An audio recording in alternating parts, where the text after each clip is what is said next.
आज के hectic lifestyle में जब इंसान कन्फ्यूजन और सेल्फ डाउट से गुजर रहा होता है, ऐसे में क्लैरिटी ऑफ माइंड का होना बहुत ज़्यादा ज़रूरी होता है। आज हम बात करने वाले हैं एक ट्रांसफॉर्मेटिव अप्रोच के बारे में जो हमें स्ट्रेस, हमारे लिमिटेशन को पुश करने और इमोशनल बैरियर से आज़ादी दिलाने में मदद कराता है। That is access consciousness bar.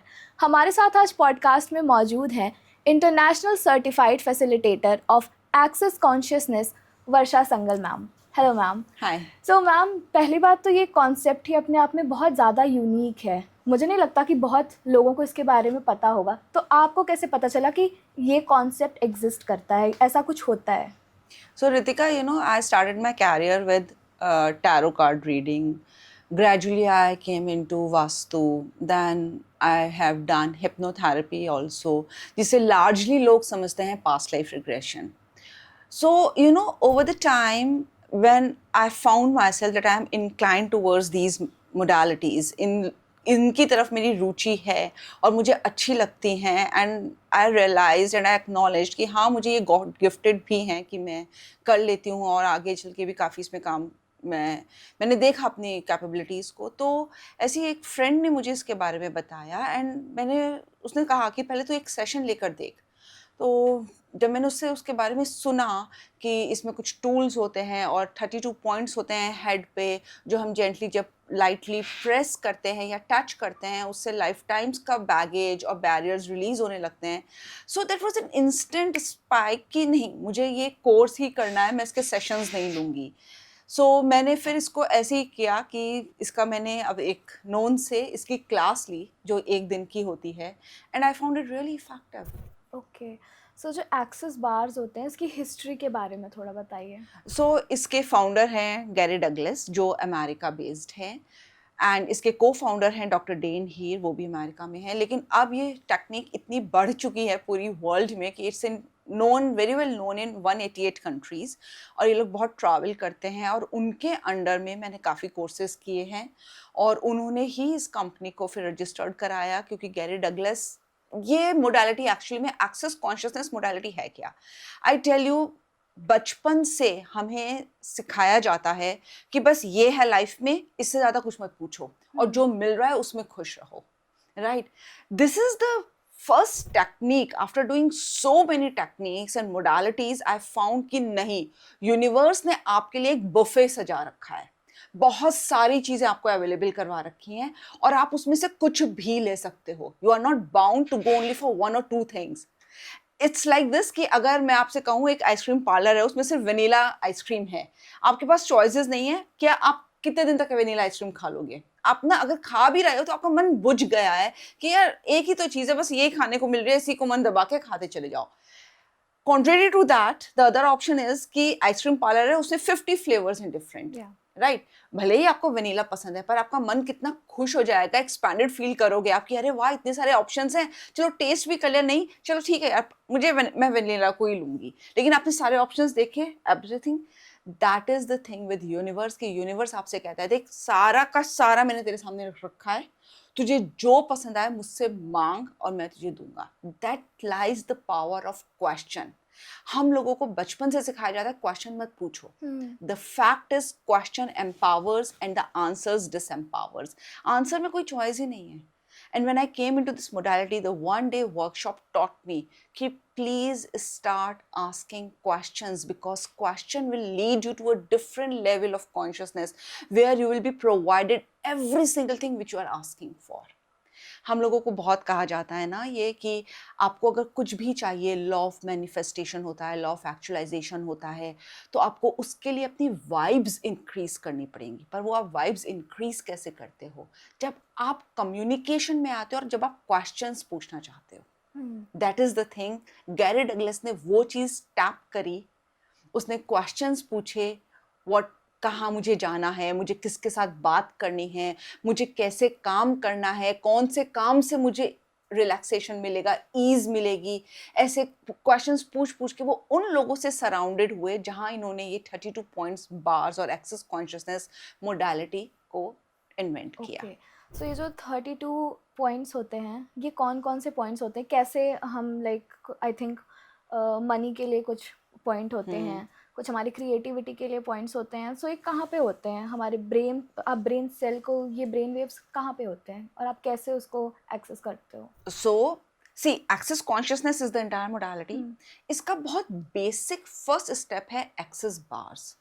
Access consciousness is the entire name of the modality. अब जब हम bars की बात करते हैं, जो कि इसका basic first level है, first step है, उसमें 32 हमें बताया जाता है और हम आपको सिखाते भी हैं कि 32 पॉइंट्स होते हैं आपके हेड पे, एंटायर हेड पे, और ये डिफरेंट पॉइंट्स को कवर करता है, एरियाज को कवर करता है आपकी लाइफ के, जैसे kindness, money, time and space, communication, control, creativity. लोगों को बड़ी प्रॉब्लम होती है अपने आप को एक्सप्रेस करने में। कई लोगों से आपने सुना होगा, मैं ना नहीं बोल पाती, है ना। लोगों को नॉलेज बहुत है लेकिन कम्युनिकेशन बहुत पुअर होगा, right. So I really like to add here कि मेरा भी ना पहले कम्युनिकेशन कोई बहुत अच्छा नहीं था, but with running the bars, this creativity, control, right, I have removed those conditionings. क्योंकि हर फैमिली में बोला जाता है, स्पेशली लड़कियों को, ज़्यादा मत बोला करो, हर एक से बात करने की जरूरत नहीं है, अपनी इच्छाएं ना अपने पास रखो, अपने विचारों को अपने पास रखो, आगे लेकर जाने की सबको बताने की जरूरत नहीं है। हम रियलाइज ही नहीं करते हैं कि ये छोटी छोटी बातें कैसे हमको सैबोटेज कर रही हैं, कैसे हमको बोलने से रोक रही हैं। You are getting my point, right. ये बहुत छोटी छोटी कंडीशनिंग्स, बिलीव्स होते हैं जो बचपन से हमारे अंदर डाले जाते हैं, जो हमारी सेल्फ वर्थ को लो करते हैं। हम अपने आप को लूज करने लगते हैं, कॉन्फिडेंस नहीं आता है हमें। At a very later stage of my life I realised कि कॉन्फिडेंस हर एक कोई लेकर पैदा नहीं होता है। आपकी कंडीशनिंग, आपके बिलीव्स और डे टू डे एफर्ट्स आपके एरिया में, आपके लाइफ में आपका कॉन्फिडेंस लेवल बिल्डअप करते हैं। कितना हमारे अंदर रेज होता है ना, हम अपने आप को कितना छोटा समझते हैं कि हम पढ़ाई में अच्छे नहीं हैं, हम तो बहुत ही नॉमिनल फैमिली बैकग्राउंड से बिलोंग करते हैं, तो हम कैसे लोगों को फेस कर सकते हैं, क्योंकि फिजिकली और लुक्स वाइज और money wise we are not competent to this world. लेकिन ये सब एक कंडीशनिंग है। कई बार ये कंडीशनिंग आपको अपनी फैमिली से मिलती है, कई बार एक्सटेंडेड फैमिली से मिलती है, एनवायरनमेंट से मिलती है, जिन लोगों के साथ इंटरेक्ट आप करते हो उनसे आप लोग पिक करते हो, राइट। आप उसे कभी भी अनडू, लेट गो, क्लियर कर सकते हो, and that is access bars, जो कि ये पॉइंट्स होते हैं। हम लोग अपने लिए काइंड ही नहीं होते हैं। आपने कई बार देखा होगा हम अपने ऊपर कितना हार्श होते हैं, हम अपने आप से ही नेगेटिव सेल्फ टॉक करते हैं, हम अपने आप को ही बहुत अनवर्दी फील करवाते हैं। मैं तो इस लायक ही नहीं हूँ, मुझे तो ये मिल ही नहीं सकता है, मैं तो ये डिजर्व ही नहीं करता हूँ। ये आपने बहुत लोगों से, बहुत कॉमन वर्ड्स हैं ये जो मैं आपको आज बता रही हूँ। फिर आपने लोगों से सेल्फ डाउट में रहते हैं, वो अपने ही फियर में रहते हैं, यू नो। मैं एक बहुत छोटी सी आपको बात बताती हूँ। वी वर इन स्टेट्स, जब मैं अपने बेटे को वहाँ पे पहली बार हॉस्टल में ड्रॉप करने गई थी, तो me and my husband were staying in a hotel and we shifted our son to this. तो जेट लैग था, प्रॉब्लम थी, तो my husband was sleeping and I woke up, और मैं उठी, होटल से बाहर निकली, पीछे एक मॉल था, मैं चली गई और वहाँ से जाके सुबह का ब्रेकफास्ट, कॉफ़ी और सब कुछ पैक करा के अपने हस्बैंड के लिए ले आई और खुद वहाँ पे खा कर आई। तो जब मेरे हस्बैंड उठे, कहते हैं, मैंने कहा देखो मैं तुम्हारे लिए नाश्ता लेकर आई हूँ, and he ate. So when we came back and we were sitting with our relatives, मेरी मौसी मौसा सब बैठे थे, तो ही सेड ये तो किसी से नहीं डरती, अमेरिका में रात में उठी, जाके वहाँ से लेकर आ गई मेरे लिए सारा नाश्ता। And that moment I realise कि ये मोडालिटी करके कितनी करेजियस हो गई हूँ मैं, कि एक कंट्री में जाके रात में, जहाँ पे कि फेमस है कि आप ऐसे बाहर नहीं निकल सकते, कोई भी आके ऐसे आपका कुछ भी कर सकता है। In that country the arms and ammunition are so free to get, and वहाँ पे ऐसे हो जाता है कुछ भी। वैसे भी आप किसी भी कंट्री में हो, it's not that easy to get out of the house and take all the things, but then this modality made me that courageous, confident that I can stand on my own and I can achieve whatever I want in my life. So basically एक gentle touch therapy आप ये लोगों को एक देते हो। gentle touch therapy है। 32 points होते हैं हमारे entire head पर। जब हम इन्हें slightly gently touch करते हैं, तो ये कहा जाता है कि lifetimes का जो barriers हैं, conditionings हैं, और जो burdens, limitations, fixed point of views हमने सॉलिडिफाई कर रखे हैं अपनी स्पेस में, वो वहाँ से रिलीज होने लगते हैं। और कैसे रिलीज होते हैं? Through electrical charge, magnetic charge, क्योंकि हमारी बॉडी उसी से बनी होती है। वो सारे थॉट्स, फीलिंग्स, इमोशंस से वो रिलीज होने लगता है वहाँ से। और डिफरेंट होते हैं पॉइंट, जैसे मनी का होगा, अगर आपके जितने भी बिलीफ सिस्टम्स हैं मनी के अराउंड, कि जैसे आप एक एग्जाम्पल लीजिए, एक फादर ने जैसे कहीं जॉब करते हैं, इट्स राइटली, मतलब नॉट राइटली सेड, बट ये हमारी कम्युनिटी में, हमारी सोसाइटी में बहुत एक फेमस सेइंग है कि अगर एक फादर क्लर्क है या इंजीनियर है तो उसका बच्चा भी इंजीनियर ही बनेगा, राइट? Yeah. सो लेकिन क्या होता है कि आप अपने वो बिलीव्स कभी भी चेंज कर सकते हैं। रन द मनी पॉइंट, जो यहाँ पे कान की सीध में होता है, 3 डिस्टेंस ऊपर एक पॉइंट, आप इसको रन जब करते हो तो वहाँ से जितने भी स्टिकी पैटर्न्स और लूप्स, जो बिलीव्स, लिमिटेशंस होती हैं आपके मनी को लेकर, वो वहाँ से रिलीज होने लगती हैं। सो किसी भी चीज़ को, कम्युनिकेशन को लेकर आपको नहीं है, या लाइफ में आप फोकस्ड नहीं हो, क्लैरिटी नहीं है, जब आप बार्स रन करते हो तो ऑटोमेटिकली आपको आइडियाज आने लगते हैं, ऑटोमेटिकली आपको लगता है कि, और आप में वो फीलिंग आती है, आप अपने अंदर बहुत कॉन्फिडेंट फील करते हो कि हाँ मैं ये काम कर सकती हूँ, okay. I can take my life forward. आप Okay. स्टक नहीं रहते हो। सो जब आप ये थेरेपी लोगों को देते हो तो कोई किसी सर्टेन काइंड ऑफ मंत्रा कुछ यूज़ करते हो, या फिर सिर्फ जेंटल मसाज थेरेपी ही है, या जेंटल टच थेरेपी जिसे कहें वही है ये? हम कुछ भी मंत्रा कुछ नहीं करते हैं। हम, जैसे मेरे पास कोई क्लाइंट आता है, वी मेक देम रिलैक्स, इधर दे लाई डाउन, और हम उन्हें एक ईज वाली चेयर पे बिठाते हैं, हम पीछे से, हम भी आराम से बैठ जाते हैं, और हम स्लाइटली बस टच करते हैं, ओके। और उन बार्स का नाम लेते हैं, जैसे implant, bend, run, if ray, clearing statement जो एक्सेस में हम सिखाते हैं, right, wrong, good, bad, pot, pock, all 9 shorts, boys, forwards and beyonds, वो बोलते हैं, और लाइफ टाइम्स का रिलीज शुरू हो जाता है।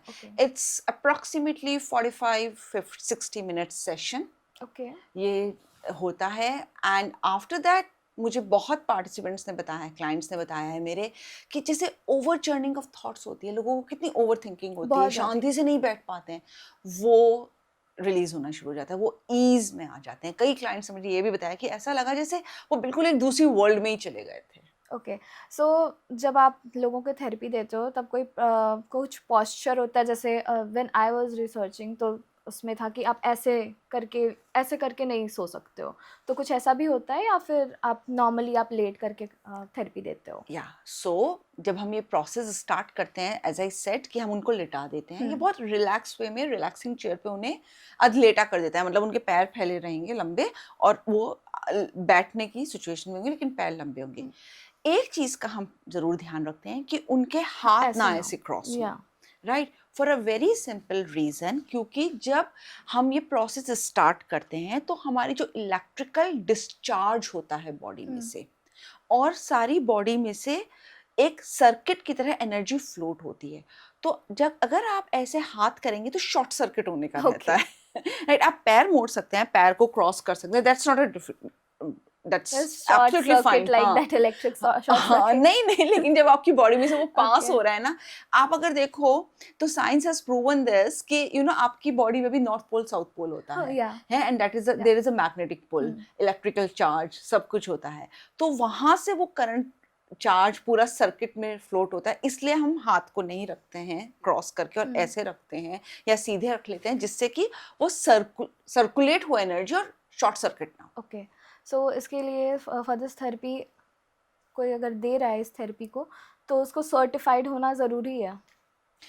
जैसे मैं हूँ, मैं तो ऑफ कोर्स सर्टिफाइड हूँ, और इसके not the basic level 1 only bars, मैं इसके आगे के भी लेवल्स पढ़ा सकती हूँ और कर सकती हूँ। पर अगर कोई इंटरेस्टेड है, if I take your example Ritika, so अगर आप इंटरेस्टेड हैं इसमें, तो आप हमसे ये 1 दिन की वर्कशॉप करिए, आपको सर्टिफिकेट मिलेगा, आगे फिर आप सिखाएंगी नहीं, लेकिन आप लोगों के ऊपर सेशंस दे सकती हैं। जैसे लोग मेरे पास आते हैं और कहते हैं कि हमें ये इशू है, तो ज़रूरी नहीं है मैं सबको ये मोडालिटी सिखाऊं, if they are not interested, मैं कई लोगों के सिर्फ सेशंस भी कर देती हूँ। मतलब हम फैमिली में प्रैक्टिस कर सकते हैं, फ्रेंड्स पे प्रैक्टिस कर एंड यू सकते कैन हैं। Earn also, and the best part with this therapy is कि जब आप दूसरे को दे रहे होते हो तो इनफैक्ट आपके भी बार्स रन हो रहे हैं, ओके। तो अगर आप दूसरे का करोगे तो आपके भी होंगे। एंड यस, अगर आपने एक दिन की क्लास करी है, you are internationally certified to practise, not facilitate. I am a facilitator. आप प्रैक्टिस कर सकते हैं दूसरों के ऊपर, उनको सेशंस दे सकते हैं, and you can earn money from that. Okay, so ये सेशन कितने, इसका ड्यूरेशन क्या होता है इस सेशन का? So it depends. These sessions are totally energy driven sessions. कई बार 30 मिनट्स में हो जाता है, कई बार 45 मिनट्स। मेरा एक सेशन पौने 2 घंटे भी चला था। इट वॉज लाइक दिस कि मेरे हाथ ही नहीं हट रहे थे उनके पॉइंट्स पर से। तो जब सेशन पूरा हुआ and he asked and he just got up, he said कि मैम मैं तो बहुत डीप स्लीप में चला गया था, एंड मुझे ऐसा लगा जैसे ना, मतलब मैं एक दूसरी दुनिया में हूँ, and I could see myself floating and everything. So always remember one thing, that these sessions are energy driven. जब आप एनर्जी के साथ ऑनेस्टली काम करते हो ना, that energy starts working, circulating, और एनर्जी हमेशा एक्सपैंड होगी। जब इस तरह से होगा, इट स्टार्ट्स एक्सपैंडिंग। एक्सपेंशन तभी पॉसिबल है जब हैवीनेस रिलीज होती है, lightness always expands. So these sessions actually gives you the lightness and makes you expanded. So I always say that I cannot predict the time I'm giving you in this session. These all are energy driven sessions. Okay. The time limits always, is decided by the energy I'll be working on. अगर आपने किसी अपने अगर आपने किसी को ये session दिया, सो उसके कितने देर बाद इम्पैक्ट दिखना स्टार्ट हो जाता है, और वो कब तक लास्ट करता है वो इम्पैक्ट? Immediately impact start हो जाता है, and beautifully said about this modality, access consciousness, the bars, the entire modality.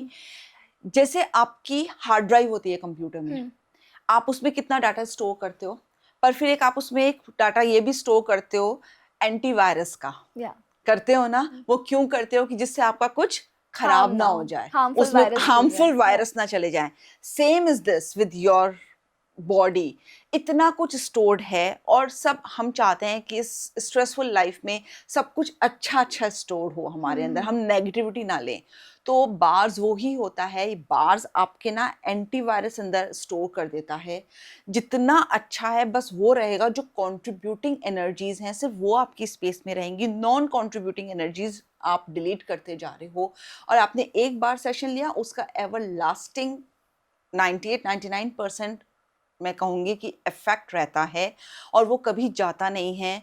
आपके बार्स आपने एक बार रन किए, अब वो लाइफ टाइम रन होते रहेंगे। हाँ, ये हो सकता है कि वो विद टाइम उनका इफेक्ट कम हो जाए, वो धीरे धीरे करें, रन करें, पर वो करते रहेंगे। तो उसके लिए ये होता है कि आप जैसे हफ्ते में आपने एक बार लिया, मेरे कुछ क्लाइंट्स ने कहा है कि हमारा पूरा महीना बड़ा अच्छा निकला एक बार बार सेशन लेने के बाद। और लेकिन वो फिर डिसाइड करता है कि उनके इश्यूज कैसे हैं। अगर बहुत डीप कुछ वुंड्स हैं, कुछ ट्रॉमास हैं, इमोशनल, उनको बहुत एक्सटेंसिव हर्ट हुआ है, तो हम कहते हैं कि आप ज़्यादा सेशंस लीजिए, तब उसका इम्पैक्ट आएगा। लेकिन इम्पैक्ट आपको पहले सेशन से दिखने लगता है, और उसका इफेक्ट एवरलास्टिंग होता है। सो अगर हम ब्रेन वेव्स की बात करें, तो जब किसी को एंजाइटी होती है तब ब्रेन वेव्स मतलब अपने पीक पे रहती हैं, या फिर जब डिप्रेशन होता है तो एकदम शांत ब्रेन वेव्स रहती हैं, तो उससे आप कैसे डील करते हैं? अगर सो किसी को रितिका, डोंट से कि आपको इस मोडालिटी के बारे में नहीं पता। आई एम सो इम्प्रेस्ड कि आप इतनी अच्छी बातें मुझसे क्वेश्चंस पूछ रहे हो, as a layman. So I tell you, क्या होता है एंजाइटी में, आपकी वेव्स, जो ब्रेन वेव्स होती हैं, बहुत जल्दी जल्दी पीक पे होती है, और बहुत जल्दी जल्दी करते होंगे। और आपने ऐसे लोगों को देखा होगा कितना फास्ट वो मूव करते हैं, है ना? और कितनी हाइपर होते हैं, कितनी जल्दी जल्दी बोलते हैं, दे डोंट स्टॉप। और उनका माइंड ऐसे लोगों से नो कि वो बोल क्या रहे हैं। और अगर आप ऐसे लोगों से बात करोगे ना, तो आपको पता चलेगा कि they are full of ideas, पर उनको इम्प्लीमेंटेशन नहीं पता, और कंटिन्यूअसली उनका ब्रेन थॉट प्रोसेस में है, वो आराम से बैठते ही नहीं है। मेरे ख्याल से वो सिर्फ तभी आराम करते होंगे, उनका ब्रेन तभी हॉल्ट पे जाता होगा जब वो सो रहे हैं, अदरवाइज वो कंटिन्यूअसली थॉट प्रोसेस में होते हैं। ऐसे में जब आप सेशन देते हो, many of my participants have given me testimony on this, कि हमारे को थॉट्स आने बंद हो गए, हमारी चाल बदल गई। आप एक एंशियस आदमी की चाल देखो, वो कितनी जल्दी चलेगा, उसके हैंड मूवमेंट्स कितने फास्ट होंगे। लेकिन जब आप उनको बार सेशंस वो ले लेते हैं, उनकी लिटरली बॉडी की पूरी मूवमेंट बदल जाती है, उनका ब्रेन साइलेंट मोड में आ जाता है, बहुत ईज में और रिलैक्स्ड हो जाते हैं वो। ऑन द कॉन्ट्रेरी जब डिप्रेशन होता है तो आप ब्रेन वेव्स बहुत धीरे धीरे काम करती हैं, आप उन्हें कुछ बोलोगे उन्हें याद ही नहीं रहेगा, वो टेक ही नहीं कर सकते उन थॉट्स को, उन्हें समझ में नहीं आएगा कि बोल क्या रहे हैं, क्योंकि ब्रेन वेव्स बहुत धीरे काम कर रही हैं, वो नॉर्मल उसमें नहीं है। ऐसे लोगों को जब आप सेशन देते हो तो वो automatically brain waves normal act करने लगती ओके, हैं। So brain waves normal act करने लगती हैं, बट अगर किसी इंसान को किसी बात को लेकर के वो डिप्रेस्ड होगा, तो क्या उसमें कंट्रीब्यूट करता है कि वो उस फेज से निकलने की कोशिश कर रहा है, निकलने में उसको मदद मिलेगी डिप्रेशन से या फिर एंजाइटी से? सो जितना भी एंजाइटी डिप्रेशन होता है, अगर आपने सुना हो, ये कुछ इमोशंस के ऊपर बेस्ड होता है, कुछ फीलिंग्स के ऊपर बेस्ड होता है, जिसमें से शेम है, गिल्ट है, ग्रीफ है, हेल्पलेसनेस है, एंगर है, डाउट है, फियर है। ये बहुत कॉमन फीलिंग्स हैं जो हर आदमी फेस करता है। अब अगर आप ये कहो ना कि नहीं रिच मैन तो ये नहीं कर सकता, ये तो फेस नहीं करता होगा, उसे कहाँ है कि शेम, उसको आप उनको भी देखोगे ना, जब आप उनसे बात करना शुरू करोगे, उनके भी अपने फियर्स होते हैं, उनके भी अपने डाउट्स होते हैं, राइट। सो उन केसेस में भी वो सेल्फ की मेमोरीज से वो रिलीज करना शुरू करता है। I would really like to tell you guys, please आप लोग अपनी बॉडी का स्पा कराते हो, आपको कितना अच्छा लगता है, कुछ टाइम तक आपको यस, बहुत हल्का फील लाइट होता फील है, होता है, लाइट या फील होता है, आप पूरी की पूरी head to toe body massage करते हो, सब कितना अच्छा लगता है आपको। ये स्पा है मेंटल स्पा, आपकी सेल्स का स्पा। This I have been seeing in this modality from past 8 to 9 years, जब से मेरा एसोसिएशन हुआ इस मोडालिटी से। कोई ऐसी मोडालिटी इतनी पावरफुल जो आपकी सेल्स को अंदर से बिल्कुल क्लेंस कर दे, क्योंकि जो भी स्टोर्ड है वो आपकी सेल्स में है। आपका ब्रेन एक सीपीयू है जो आपकी पूरी फिजिकल बॉडी को गवर्न कर रहा है। अगर आज आपके घुटनों में दर्द है, या पैरों में दर्द है, या कमर में दर्द है, या आपका कोई भी एरिया ठीक से काम नहीं कर रहा है, मे बी आपको बिजनेस में नहीं बेनिफिट मिल रहा है, या आपकी रिलेशनशिप्स अच्छी नहीं है, या हेल्थ प्रॉब्लम है, या आपका एक स्पेसिफिक एरिया नहीं चल पा रहा है अच्छे से, आप समझ जाइए कहीं ना कहीं वो आपके ब्रेन से रिलेटेड है। ओके, राइट और जब आप ब्रेन को टच करके उन पॉइंट से रिलीज करते हैं तो वहां से सेल्स एक्चुअली रिलीज कर रही हैं, and science has proven this. Gary Douglas, doctor Dain Heer has taken the testimony of neurosurgeons, neurologist, कि आप जब एक हेल्दी पर्सन होता है जिसके बहुत पॉजिटिव थॉट्स, इस सोसाइटी में कहा जाता है, इस रियलिटी में, कि आप कितने पॉजिटिव हो, आपके थॉट्स, इमोशंस, फीलिंग्स से पता चलेगा। उनकी हेल्दी सेल्स की शेप होती है spherical. This science has proven. पर जैसे ही वो थोड़े से अनईज में होते हैं, डिजीज में होते हैं, कोई इलनेस होती है, या उनके नेगेटिव थॉट्स होते हैं, उनको मतलब थॉट्स, फीलिंग्स, इमोशंस इम्पैक्ट करने लगते हैं सेल्स को, वो सेल्स की शेप इलेप्टिकल होने लगती है। Science has proven this after taking a session of bars, कि वो सेल्स दोबारा स्फेरिकल शेप में आने लगी हैं। Okay, right, so this modality is totally scientifically proven. Okay, so we are talking about depression and anxiety. तो अगर मुझे पता है कि आज मेरा एक इंटरव्यू है, मुझे स्पीकिंग फियर है, ठीक है, मैं बोल नहीं पाऊँगी, तो अगर कोई पहले से ये थेरेपी ले ले जिससे कम्युनिकेशन स्किल अच्छी हो जाए, तो ये अगर ये थेरेपी पहले से ही ले ली जाए तो क्या उस टाइम पे हेल्पफुल रहेगी? Absolutely, big time. आप मेरे पास बहुत बच्चे आते हैं जो ये मोडालिटी अपनी मम्मी के साथ, मेरे साथ सीखते हैं, ओके, और फिर वो कंटिन्यूसली मेरे पास बार्स अपने रन करवाने आते हैं, and I have seen their focus, their clarity. एक स्टूडेंट है 12th क्लास की, उसको हिस्ट्री पसंद नहीं थी, अब वो मुझे खुद उसने टेस्टिमोनी दी कि आंटी यू वोंट बिलीव, अब मुझे हिस्ट्री अच्छे लगने लगी है, मैंने इतने अच्छे आंसर्स लिखे कि मेरे टॉप मार्क्स मिले हैं ओके, उसमें। राइट, आप इंटरव्यू में जा रहे हैं, एथलीट हैं, आप किसी भी उसमें हैं, आपका सबसे ज़्यादा ज़रूरी होता है कि आप कितने रिलैक्स्ड हैं, आप कितने ईज में हैं, आपकी ना वो, अगर आप रिलैक्स और ईज में हैं तो वो आपकी फर्टिलिटी रेट बढ़ा देता है, आपकी प्रोडक्टिविटी बढ़ा देगा, वो आप ज़्यादा अच्छे से काम कर सकेंगे, प्रोडक्शन लेवल आपका ज़्यादा हाई हो जाएगा। राइट, तो उसी हिसाब से अगर आप बार्स अपने रन करते हैं किसी इंटरव्यू में जाने से पहले, या एग्जाम में जाने से पहले, या परफॉर्मेंस स्टेज, कई लोगों को स्टेज फ्रियट होता है, वो नहीं कर पाते हैं, प्लीज एक बार सेशन लीजिए and see how your productivity will change, how your way of communication will change, how your facing the clients will change. Okay, so यानी कि बच्चे भी ले सकते हैं session? Absolutely, and you know Gary Douglas has been so kind. अगर आप parents के साथ आ रहे हैं, I am talking about the class, तो फिर बिलो 16 ईयर्स बच्चे फ्री हैं।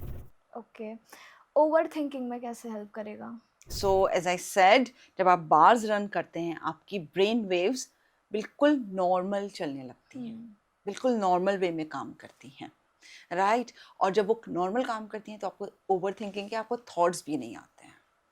मेरे ओके। कितने पार्टिसिपेंट्स ने कहा अपने इंसोम्निया होता है, लोगों को नींद नींद नहीं नहीं आती आती है, है। स्लीपिंग पिल्स लेते हैं, उनको बड़ी प्रॉब्लम होती है सोने में। मेरे पास एक क्लाइंट आई जो बहुत साल से हेवी डिप्रेशन में थी because of abusive childhood, abusive relationship, and she was on sleeping pills, some antidepressants, slips also, pills also. So उससे जब मैं बात करने लगी, उसने कहा मैडम दवाई खा रही हूँ, नींद नहीं आती है, बच्चे छोटे हैं, ज़ॉम्बी स्टेट में रहती हूँ, मुझे बिल्कुल आराम नहीं मिलता है।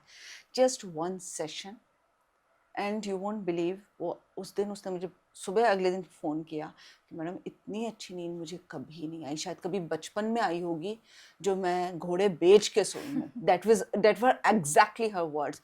और कहती है कि अब मेरा मन नहीं कर रहा दवाई लेने का, मैं फिर आऊँगी सेशन के लिए और मुझे इतनी कामनेस फील हो रही है, स्टिलनेस, आपने सुना होगा या stillness. And you know that is the fact जो हम लोगों को बोला जाता है ना कि आप साइलेंस में रह के काम करो। बार क्लास अगर आप करते हो या बार सेशंस लेते हो इस मोडालिटी में, आप एक्चुअली में साइलेंस में आते जाते हो जहाँ पे आपकी प्रोडक्टिविटी बहुत इंक्रीज हो जाती है।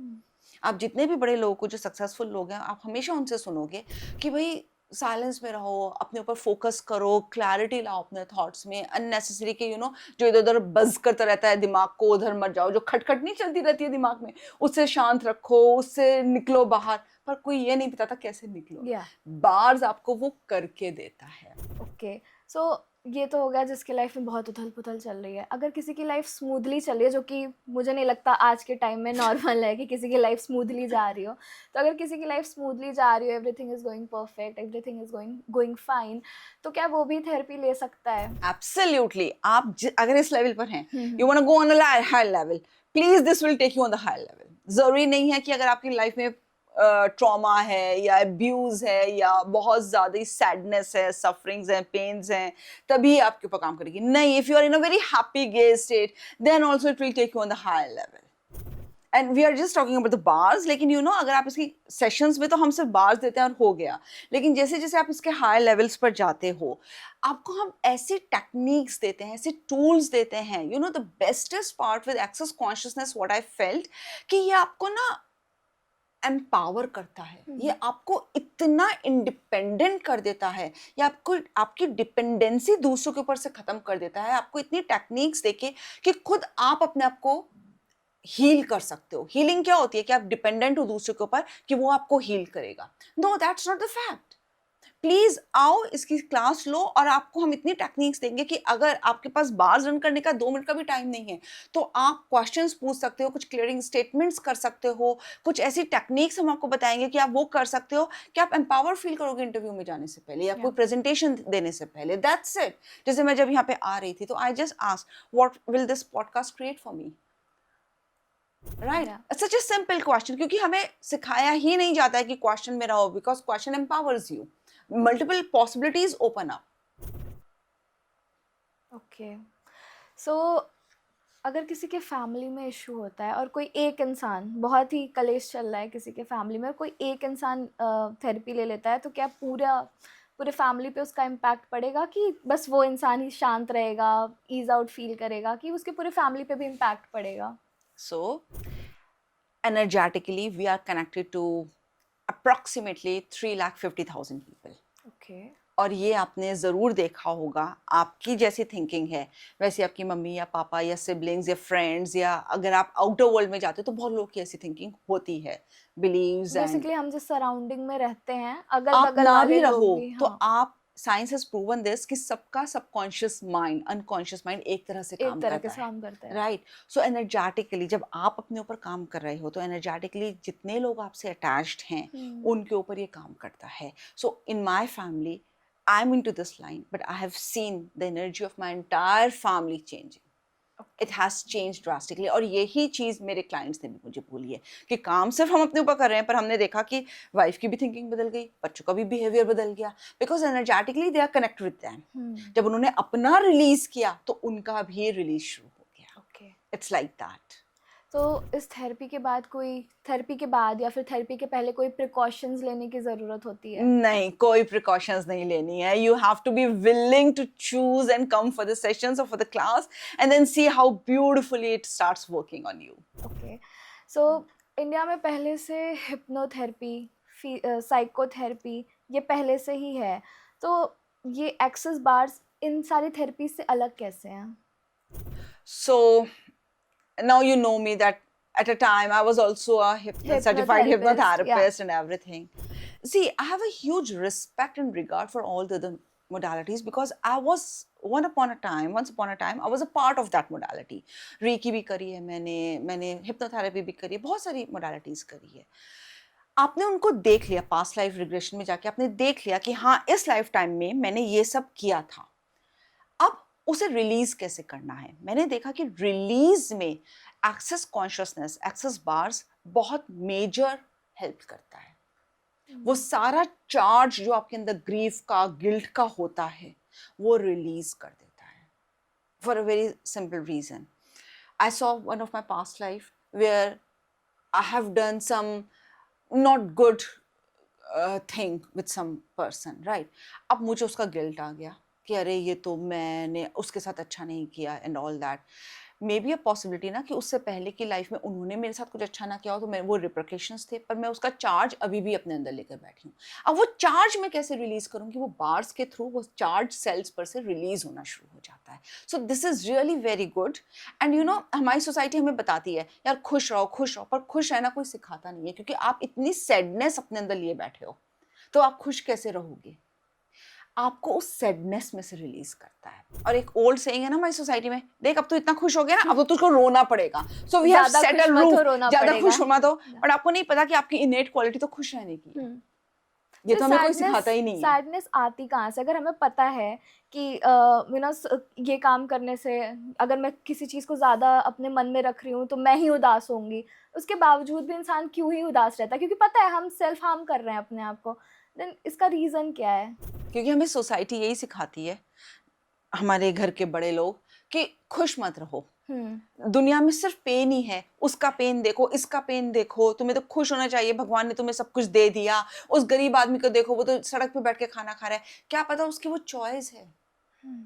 हम लोग अपनी लाइफ को चॉइसेस के ऊपर डिटरमाइन करते हैं। हम अपनी पॉसिबिलिटीज होती हैं सबके पास, सब अपनी चॉइसेस से अपनी लाइफ को बनाते हैं। किसी की बिग चॉइस होती है, किसी की स्मॉल चॉइस होती है। Every life is based on choices, right. तो हम बहुत इजीली कह देते हैं कि हम तो सैड वाली रियलिटी में रह रहे हैं। आपने चॉइस बनाई है वो।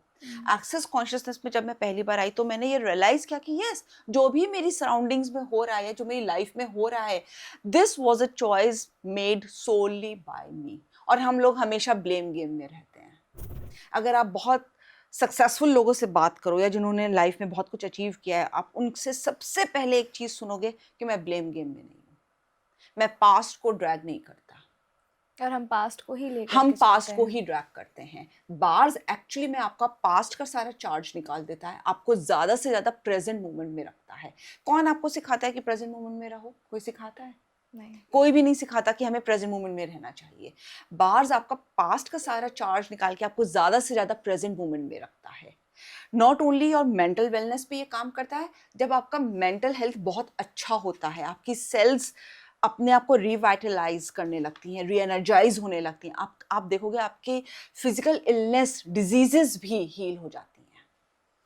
सो आपको सोसाइटी सिखाती है सैडनेस में रहना, बट इट्स अ चॉइस कि आप उसको कितना इनग्रेन करते हो अपने अंदर। You have always a choice to let it go, release it, not get in communion with it, and make your own reality by being in communion with other realities. Okay, so what do you think? What do you think कि लोग इसके बारे में जानते क्यों नहीं है ज़्यादा? अगर ये इतनी हेल्पफुल है तो जानते क्यों नहीं है लोग? मैं ये कहूँगी कि शायद लोग जानते हैं, लेकिन लोगों को ये लगता है कि वो अपने अंदर चेंज कर पाएंगे क्या, वो डाउट में होते हैं कि क्या एक दिन ये करने से, एक दिन की क्लास करने से या इसके हाई लेवल्स करने से सच में कुछ चेंज हो सकता है क्या? क्या सच में मैजिकली हमारी लाइफ चेंज हो जाएगी? They are so much in doubt, क्योंकि कंडीशनिंग उनके बहुत डीपर सेल्स में होती है, उनकी बहुत डीपर बीइंग में होती है कि कुछ भी करने से कुछ चेंज नहीं हो सकता, जो भगवान ने लिख दिया वो तो होगा ही होगा, ये तो तुम्हारे चार्ट्स में है, ये तो डेस्टिनी में है। But I always say we can do another podcast on this, destiny versus will power, जो मैं हमेशा कहती हूँ, प्लीज प्लीज, विल पावर एक बहुत मेजर रोल प्ले करती है। अगर आप की बहुत स्ट्रॉन्ग विल पावर है और आप दृढ़ निश्चय कर लेते हो कि भाई मुझे ये काम करना है, तो कहते हैं ना पूरी कायनात आपको सपोर्ट करने लगती है, बट वो चॉइस भी आपको बनानी पड़ती है। Okay, so at some point of time हमें सेल्फ डाउट हो जाता है अपने ऊपर कि मैं तो ये कर नहीं पाऊंगा। ऑब्वियसली आपने भी ये बोला, हम इतने पैक होते हैं, हमारे अंदर सोसाइटी ने इतना भर दिया होता है कि नहीं, ये इस जगह पे तो मैं डिज़र्व ही नहीं करती, ये तो मैं काम कर ही नहीं पाऊंगी, क्योंकि सोसाइटी हमें ऐसा बना देती है। सो ये थेरेपी कैसे हेल्प करेगी अगर मैं जाती हूँ ऐसे सेशंस के लिए? तो सो ये ना आपके वो कंडीशन और जो सॉलिडिफाइड पॉइंट ऑफ व्यूज होते हैं ना, जो आपकी स्पेस में सॉलिड हो चुके होते हैं, उनको मेल्ट आउट करने लगता जैसे है। एक बच्चे के दिमाग में बिठा दिया जाता है कि इस चीज़ से दूर रहो, ऐसा मत करो, ये बेकार है, ये अच्छा है। तो ये वैसे ही काम करता है, सेम ट्रिक होती है कि हमारे भी दिमाग में लाइक इस थेरेपी के दौरान बैठा दिया जाता है कि नहीं, आप कर सकते हो, आप you have the power to आप ये काम कर सकते हो। सो मैं इसको ना थोड़ा सा इलाबोरेट करके आपको बताती हूँ। ADHD, ऑटिज्म, या राइट, इस तरह के बच्चे होते हैं, उनको शुरू से उनके पेरेंट्स ना, अगर घर में भी बात करें तो उन्हें एक ना अलग बैठा देते हैं कि ये ना नॉर्मल नहीं है, ये अलग तरह का इंसान है, अलग तरह का बच्चा है, ये सोसाइटी में कैसे रह पाएगा, कैसे जी पाएगा। जब इस तरह के लोग हमारे पास आते हैं अपने बच्चों को लेकर, तो हम कुछ वर्बल प्रोसेसेस भी जो एक्सेस कॉन्शियसनेस के हाई लेवल्स में हम बताते हैं और बार्स करके हम उनसे बात करते हैं, और जब वो सरफेस होने लगता है तो हम उनको समझाते हैं, उन्हें पूरा क्लैरिटी देते हैं कि देखो तुम नॉर्मल हो, अपनी वर्ल्ड में तुम बिल्कुल नॉर्मल हो। लाइक हम उनको, जैसे एक्समैन होता है, एवेंजर्स होते हैं, उनके पास सीक्रेट पावर्स होती हैं जिससे वो अपनी दुनिया में बहुत हाँ, अचीव कर एक्चुअली सकते जिन हैं। बच्चों को ऑटिज्म होता है वो एक्चुअली क्रिएटिव होते बहुत हैं, क्रिएटिव होते हैं, आप उनकी देखो, उनकी सिक्स सेंस बहुत हाई होती है, जो आप इस रूम में बैठ के नहीं बता पाते ना, वो वो आपके साथ बता रूम लेंगे। में रहेंगे, लेकिन उन्हें आउटर वर्ल्ड का सब पता है कि क्या होता है। तो आप अगर ये एक्सपेक्ट करो कि एक फिश ट्री को क्लाइंब कर जाए, this is such a kiddish thing ना, कोई फिश थोड़ी क्लाइंब कर पर सकती है उनके ट्री को। वर्ल्ड में वो पर है। हाँ, या पर हम उनके अंदर ये इम्प्लांट कर रहे हैं ये सीड कि तुम अलग हो। हमें तो तुम्हें ये एक मेडिकल टर्म, टेक्निकल टर्म दे दी कि हम मेडिसिन से उसको ठीक करेंगे, दे आर एब्सोल्युटली फाइन। हम उनकी ये पावर को और इन मतलब इनकाव करते हैं कि प्लीज तुम जो हो उसको और अच्छे से यूटिलाइज करो, लोगों की बात पे ध्यान देना बंद कर दो, और जिस फील्ड में जाना चाहते हो उसको अच्छे से चुनो। And they have done miraculous inventions and discoveries. अगर आप देखो, आइंस्टाइन, न्यूटन, ये सब लोगों को मेंटल एक प्रॉब्लम थी, पर जो वो कर पाए, क्या कोई एक नॉर्मल आदमी कर पाया? लेकिन उसके लिए उनकी फैमिली मेंबर्स को फिर हम समझाते हैं, हम उनके साथ भी सेशंस लेते हैं कि प्लीज आप अपने बच्चे को आउटराइटली रिजेक्ट मत करो, उनको ये रियलाइज मत कराओ कि तुम नॉर्मल नहीं हो और तुम्हारे साथ कुछ अलग नहीं हो तुम अलग मेल सोसाइटी फंक्शन से। हो रहा है तुम्हारी हाँ, ब्रेन में, ऐसा इनको ऐसा रियलाइजेशन मत कराओ। They are absolutely fine. उनके हम बार्स रन करते हैं, फिर वो अपने आप को एक्सप्रेस करने लगते हैं, क्योंकि कई ऐसे बच्चे कई बार अपने आप को एक्सप्रेस नहीं कर पाते हैं, which is absolutely fine.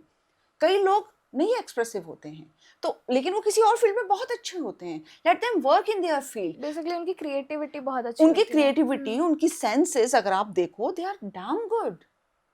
You a normal person can not compete with them, और हमको ये एक्नॉलेज करना चाहिए। तो इसमें हम पूरी फैमिली को सेशन देते हैं, हम उनसे बात करते हैं कि भाई आपका बच्चा बिल्कुल नॉर्मल है, आप उसको नॉर्मल की तरह बिहेव करो, वो जो कर रहा है उसे करने दो, हम इसके बार्स रन करते रहेंगे, जो इसको है वो और इनकाव करेंगे हम इसको। सो दैट वे ये चीज़ें हम ना, जैसे आर्मी ऑफिसर्स होते हैं, नेवी में होते हैं, जिनको PTSD होती है, जो वॉर से वापस आते हैं, वेटरन्स जिसे हम बोलते हैं, डिप्रेशन, हाँ डिप्रेशन होता है, हम उन पर भी ये बार्स रन करते हैं, जिससे कि वो पास्ट अपना फिर बोल रिलीज करते हैं, भूल नहीं, पर वो विद ईज अलाउंस में आके उसे रिलीज कर देते हैं। वो एक चर्निंग में नहीं रहते हैं, कंटिन्यूस थॉट प्रोसेस में नहीं रहते हैं, वो थॉट्स उनको डिस्टर्ब नहीं करते हैं, मतलब वो अपना बेसिकली चार्ज रिलीज कर देते हैं और ज़्यादा से ज़्यादा वो प्रेजेंट मोमेंट में रहते हैं। सो बेसिकली आप मेमोरी वो डिलीट नहीं करते हो, जो जो चार्ज होता है, जो जो गिल्ट होता है, इमोशनल चार्ज इमोशनल होता है ना, चार्ज जो मैंने होता आपको है, बताया, जो गिल्ट के रूप में, हाँ, हेल्पलेसनेस, ये सब सैडनेस, इमोशनल ग्रीफनेस, चार्जेस होते हैं हमारे अंदर, वो अपनी पावर को लूजन अप करना शुरू कर देते हैं। मेमोरी नहीं लूज करते हैं, वो मेमोरीज, फिर आप इमोशन लूज इतना कर देते प्रेजेंट हैं। मोमेंट में आ जाते हो कि वो मेमोरी आपको रहेगी भी नहीं, वो अपना लूज करने लगेगी इम्पैक्ट आपके ऊपर से, वो चार्ज नहीं रहेगा। आप इसको एक तरह से सोचो ना, घर पे अगर आपको मम्मी ने डांटा तो वो आपको एजेस तक याद रहता है। क्यों रहता है? क्योंकि मम्मी से आपकी इमोशनल कॉर्ड बहुत स्ट्रांगली अटैच्ड है। मुझे याद है बचपन में मैं कहती थी, चलो मम्मी कोई बात नहीं, चाची ने कहा तो कहा, आपको उनका साथ नहीं देना चाहिए था। I have been born and brought up in a very huge joint family. तो मैं अपनी मम्मी से बोलती थी, मम्मी चाची ने कहा तो कहा है, दादी ने कहा तो कहा, आपको नहीं बोलना चाहिए था मुझे ऐसे, क्योंकि मम्मी की बात हर्ट करती है।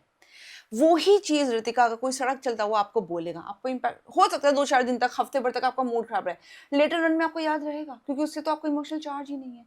लेकिन जब हम बार्स रन करते हैं, और चाहे वो आपको जितना नियर एंड डियर पर्सन हो, वहां से हम वो इमोशनल ट्रिगर लूज करवा रहे हैं, आपके ऊपर से इमोशनल चार्ज लूज करवा रहे हैं, उसकी पावर लूज करवा रहे हैं, तो वो आप अपने अंदर ज्यादा आते रहोगे। तो जो हम जैसा कहते हैं ना, आपका रूट चक्रा, हार्ट चक्रा अगर आपका वीकन है, या इमोशनली आप बहुत ज्यादा स्टेबल नहीं हो, आप स्टेबल होने लगते हो। ओके, सो बेसिकली हम मेमोरी वैसे ही रहेगी, उसका लेकिन आप चार्ज हटा चार्ज देते हो, फिर रिलीज वो हो विद जाएगा। टाइम आपको कहोगे, अरे अब तो ये याद भी नहीं आ रहा, क्योंकि सारा चार्ज जा चुका आपके ऊपर से, ओके, अंदर से आपका सारा चार्ज निकल चुका है।